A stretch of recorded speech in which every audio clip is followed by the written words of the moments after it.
تو کئی دفعہ ہم کسی کو مسئلہ تو بتاتے ہیں لیکن وہ بندہ تو ذوق میں ہوتا ہے نا, اور وہ جو مسئلہ بتاتا ہے وہ نرالا ہوتا ہے.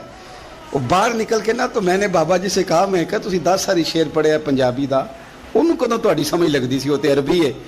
تو بابا جی میرے تھپکی دے کے نا یہاں کندھے پہ, کہندے پتر مینوں بھی پتہ ہے, مینوں بھی پتہ ہے, انہوں نہیں سمجھ لگدی, میں تے اپنا رانجھا پہ راضی کردا سی, مینوں بھی پتہ, تیری خیر ہوئے پہرے دارا روزے دی جالی. آپ یقین کریں کہ جو رانجھا راضی کرنے والے ان کی بھی کیا ہی بات ہے. روزے دے دوالے نے غلاماں دیاں ٹولیاں, وہ ویکھو ایک پہ سن دے کروڑاں دیاں بولیاں. اونٹ آیا, آ کے اس نے پہلے قدم چومے, کان میں کچھ کہا.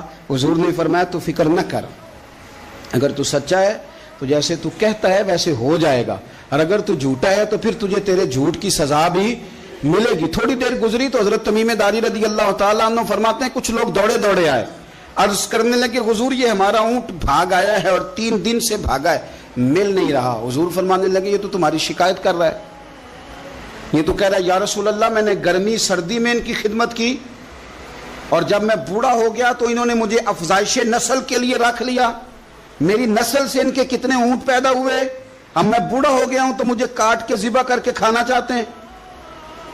اس نے کان میں کہا, حضور نے ترجمہ کہہ کے بتایا. کریم رسول فرمانے لگے بولو تم کیا کہتے ہو؟ کہنے لگے سونیا جی جس نے جو آپ کو بتایا نا بالکل ہی سچ بتایا. ابو داؤد شریف کی حدیث عرض کر رہا ہوں, حضور بالکل ایسے ہی ہے, گرمی سردی میں اس نے کام کیا, پھر ہم نے اس سے بڑے افزائش نسل کا کام لیا, حضور ذبح کرنا چاہتے ہیں. تو نبی پاک فرمانے لگے اتنی جو خدمت کرے اس کا صلہ پھر چھری ہے, تم اچھا صلہ دے رہے ہو. کہنے لگے حضور ہم کچھ نہیں کہتے, ذبح بھی نہیں کرتے, آپ اس کو دے دیں. حضور فرمانے لگے اب نہیں میں تم پہ اعتماد کرتا, اس طرح کرو میرے ہاتھ بیچ دو. 100 دینار کا میرے نبی پاک نے اونٹ خرید لیا. حضور نے نا اونٹ کو تھپکی دی, فرمایا جا تو آزاد ہے.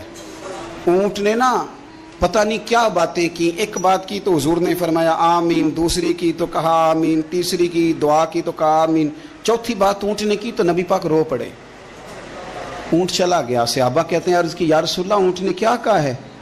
تو حضور فرمانے لگے اس نے پہلی دفعہ یہ کہا ہے کہ یا رسول اللہ اللہ آپ کو میری طرف سے, اسلام کی طرف کے اور قرآن کی طرف سے بہترین صلہ عطا کرے.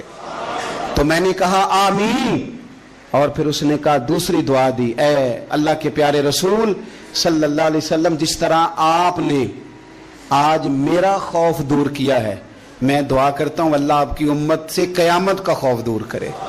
اور میں نے کہا آمین. تو نبی پاک صلی اللہ تعالی علیہ وآلہ وسلم فرماتے ہیں پھر اس نے تیسری دعا کی, عرض کی یا رسول اللہ صلی اللہ تعالی علیہ وسلم جس طرح آج آپ نے میرا خون بچایا ہے, سنیا میری دعا ہے رب تیری امت کا خون محفوظ کرے. تو میں نے کہا آمین. حضور فرماتے ہیں پھر اس نے چوتھی دعا کی, یا رسول اللہ میری دعا ہے آپ کی امت لڑے نہ, جنگ و جدال نہ کرے, آپس میں گلے نہ کاٹے. تو حضور فرماتے ہیں میں نے آمین بھی کہا اور میں رو بھی پڑا, اس لیے کہ یہ دعا میں نے اپنے رب کریم سے مانگی تھی کہ اے اللہ میرے امتی لڑے نہیں, آپس میں لڑے نہیں. تو یارو بچے لڑتے ہیں, بچے لڑتے ہیں تو کیا باپ خوش ہوتا ہے؟ وہ تو پریشان ہوتا ہے, روتا ہے, میری امت لڑے نہ. تو میرے رب کریم نے فرمایا محبوب یہ دعا مجھ سے نہ مانگیے, یہ خدا کی حکمت کا تقاضا ہے, یہ لڑیں گے. تو نبی پاک صلی اللہ علیہ وسلم فرماتے ہیں جب لڑائی کی بات کی تو میں نے پھر اس وقت میں عبدیدہ ہو گیا, میں رو پڑا. یہ نازک مسئلہ ہے, تکلیف والا ہے کہ یہ لڑیں گے, کچھ لوگ فرقے بنا لیں گے, الگ عقیدے گھاڑ لیں گے اور سچے سچے مسلمانوں سے لڑیں گے. میرے بھائی یاد رکھ لیں کہ رسول پاک تو جانور اندھیرے میں ڈوب جائے تو نکال دیتے ہیں, تو امتی کیوں کہیں اور روشنی تلاش کرتا پھرتا ہے؟ وہ روز کہے کہ ماہ مدینہ اپنی تجلی عطا کرے. یہ ڈھلتی چاندنی تو پہر دو پہر کی ہے. میرے رسول پاک صلی اللہ علیہ وسلم ہر ایک کا خوف دور کرتے, ہر ایک کی پریشانی دور کرتے, ہر ایک کو حضور نوازتے, ہر ایک پر کرم نوازی. حضرت مولا علی شیر خدا رضی اللہ تعالیٰ عنہ ارشاد فرماتے ہیں کہ ایک عربی نبی پاک صلی اللہ علیہ وسلم کی بارگاہ میں آیا اور اس نے بار بار سوال کیا, بار بار حضور سے سوال کرنے لگا. سرکار کی عادت تھی کہ جب آپ کی طبیعت مبارک, مزاج مبارک بڑا ٹھنڈا ہوتا تھا تو آپ سوالوں کے جواب دیتے, اور جب کوئی سوال کا جواب نہ دینا چاہتے تو خاموش ہو جاتے. لیکن اس نے بار بار اصرار کیا نا, یہ مجموع الزوائد میں حدیث موجود ہے، راوی ہے مولا علی شیر خدا۔ دیکھیں حضور کا نور دینے کا شوق کتنا ہے۔ نبی پاک صلی اللہ تعالیٰ علیہ وسلم سے جب اس اعرابی نے بار بار سوال کیا نا، تو پھر حضور خود فرمانے لگے چل پھر مانگ، تو کیا مانگتا ہے؟ مولا علی فرماتے ہمیں بڑا رشک آیا، ہمیں بڑا ناز آیا، ہم نے کہا کیا بات ہے؟ حضور نے فرمایا مانگ، کیا مانگتا ہے؟ اب یہ نبی پاک سے جنت مانگے گا، اور دنیا میں بیٹھے بیٹھے اپنے لیے جنت کی ٹکٹ بک کرا لے گا، اپنے لیے یہ جنت کے اندر بہترین محل اپنے لیے الاٹ کرا لے گا۔ لیکن بڑا ہی بولا تھا۔ میں کیا کروں، آج بھی اس طرح کے بھولے بے شمار ہیں، عقیدت سے جاتے ہیں، کامل شیخ کے پاس جاتے ہیں، مانگتے کیا جا کے؟ دنیا کی دولت، یعنی کاروبار نہیں چلتا۔ یہ تو بات کسی سیٹ سے بھی کر لیتے تو اچھے کاروبار کا مشورہ دے دیتے۔ تم کسی درویش کے پاس گئے تھے تو اس سے مصطفیٰ کی نظر کرم مانگنی تھی، اس سے اللہ کی رحمت کا سوال کرنا تھا، اس سے کہنا تھا کہ ایک خیر کی نظر ڈالیں، انظرنا، یہ کہنا چاہیے تھا۔ یہاں کیا انداز ہے، عام دام برسرے مطلب۔ مولا علی شیر خدا فرماتے ہیں ہمارا خیال تھا جنت مانگے گا، پر بڑا بھولا آدمی تھا، کہنے لگا یا رسول اللہ صلی اللہ علیہ وسلم میں نے سفر کرنا ہے، مجھے سواری کے لیے ایک اونٹ دے دیں۔ تو حضرت علی فرماتے ہیں ہمیں اس نے سوال تو کیا، پر جو ہماری طبیعت تھی اس مطابق اس نے نہیں کیا، یعنی جس طرح کا دروازہ تھا اس طرح کی بھیک نہیں مانگی۔ اس نے اونٹ مانگا، حضور نے فرمایا چل دیا تجھے، گویا حضور نہ اندھیرے دور کرنا چاہ رہے ہیں اس کے، فرمایا چل اونٹ دے دیا، اب تو کچھ اور بھی مانگ لے۔ حضرت علی کہنے لگے لو بڑے نصیب والا، ایک چانس اور ملا ہے۔ تو کہنے لگا حضور اس طرح کریں، جو اونٹ پر کجاوا باندھا جاتا ہے وہ بھی دے دے۔ تو حضرت علی شیر خدا فرمانے لگے ہم نے کہا تیرا اللہ بھلا کرے، تو کہاں اڑ گیا ہے؟ حضور نے نا مسکرا کے ایک تیسرا موقع دیا، فرمایا چل تجھے کجاوا بھی دیا، کچھ اور مانگ لے۔ کہنے لگا حضور سفر بڑا لمبا ہے، آنے جانے کا خرچہ بھی دے دے۔ تو سرکار دو عالم صلی اللہ علیہ وسلم مسکرائے، فرمایا جا تجھے دیا۔ پھر حضور نے ایک مثال بیان کی اور فرمایا تجھ سے تو بنی اسرائیل کی وہ بوڑھی ہی اچھی تھی۔ یا رسول اللہ کون سی؟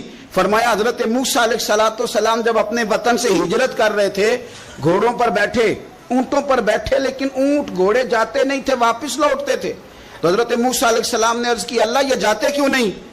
تو رب کریم نے فرمایا اس لیے نہیں جاتے کہ جہاں سے آپ ہجرت کر رہے ہیں نا، وہاں ایک جگہ پہ حضرت یوسف علیہ السلام کا تابوت دفن ہے، جناب یوسف علیہ السلام کی قبر مبارک ہے، آپ وہ تابوت بھی نکال کے ساتھ لے جائیں۔ یہ اگر رب نے بتا دیا تو اللہ یہ بھی تو بتا سکتا ہے نا کہ قبر کہاں ہے۔ یہ بتا دیا تابوت کہاں، یہ نہیں بتایا، تابوت لے جائیں یہ نہیں بتایا کہاں ہے۔ یہ حضرت موسیٰ علیہ السلام آپ خود تلاش کریں گے تو حضرت موسیٰ علیہ السلام نے بنی اسرائیل کے لوگوں سے پوچھا کہ وہ کہاں ہے تابوت حضرت یوسف کا، تو وہ کہنے لگے ہمیں تو نہیں پتہ، ایک بوڑھی اماں ہے پرانی اسے پتہ ہے۔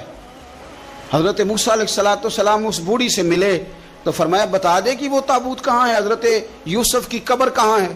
آج لوگ کہتے ہیں مزاروں پہ نہیں جانا چاہیے، تو پڑھو نا یہ حدیث کھول کے، نبی پاک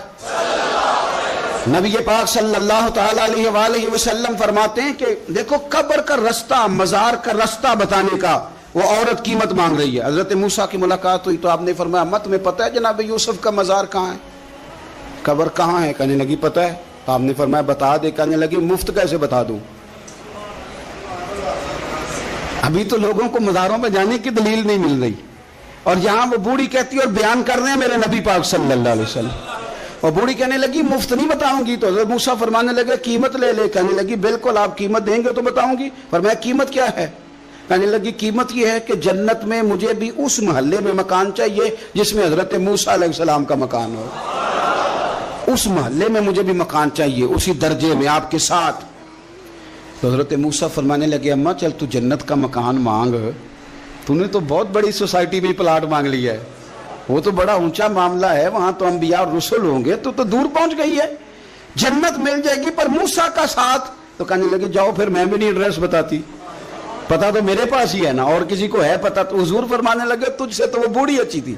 جب وہ بی بی اڑ گئی کہنے لگی نہیں بتاتی، تو حضرت موسیٰ علیہ السلام عرض کرنے لگے مالک اب کیا کرنا ہے؟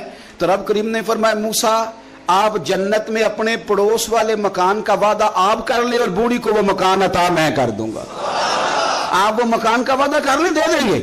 حضرت موسیٰ نے وعدہ کیا، پھر بی بی نے پتہ بتایا حضرت یوسف کے مزار کا۔ اور پھر وہاں سے حضرت یوسف کا تابوت نکال کے لے گئے. حضور فرمانے لگے او بولے تو نے کیا مانگا؟ اونٹ، کجاوا، خرچہ؟ اور کاش میں نے تجھے کہا تھا تو نے کچھ مانگا ہوتا. میرے رسول پاک اپنی امت کی توجہ دلاتے ہیں. حضور فرماتے ہیں تمہارے نبی کے پاس بڑا کچھ ہے، آؤ آؤ مانگ لو، اب تنگی داماں پہ نہ جا، اور بھی کچھ مانگ. ہے آج وہ مائل بات آ، اور بھی کچھ مانگ، نہ بحث میں الجھ آ، طلب کر مانگ. مانگا پھر بریلی کے امام نے، کہنے لگے ماہ مدینہ اپنی تجلی عطا کریں. یہ ڈھلتی چاندنی تو پہر دو پہر کی ہے، مہربانی کریں یا رسول اللہ ایک تجلی، ایک مہربانی کر دیں. رسول پاک